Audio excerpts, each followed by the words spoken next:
Well, I don't have any cutting jobs. There's my laser cutter with the lid shut. Don't have any work to do. I've been building this prototype for my new full kit that I'm going to be selling, called the Boogeyman 60. And I just finished it, so it's ready for a test flight. Yeah, it's getting to be springtime.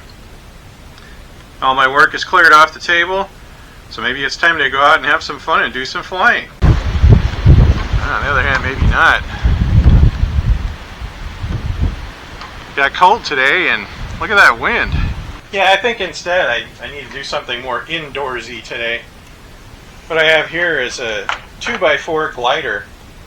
It was published in RC Modeler magazine probably 40 years ago. And it was kitted by one of those companies that's no longer with us. And this is something I built, I don't know, about 12 years ago maybe more than that.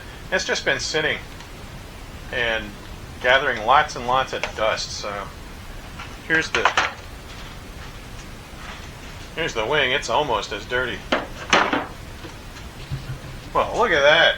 As if by magic, this thing is all clean. Must have been the little gnomes that live in the basement. So this is just an old glider that I built. Has a couple of those cheap $6 servos in it. It has a very interesting feature. It has an elevator on only one side. It's a slow-speed airplane, so it doesn't really need the elevator to be balanced. And it has a tow hook on it, so I can launch it off of a high start, which I always thought sounded like a lot of fun. I have some latex tubing to make a high start and a roll of string. I just need to make a little parachute. And there's that. I have the wings here. I'm pretty sure I built that wrong.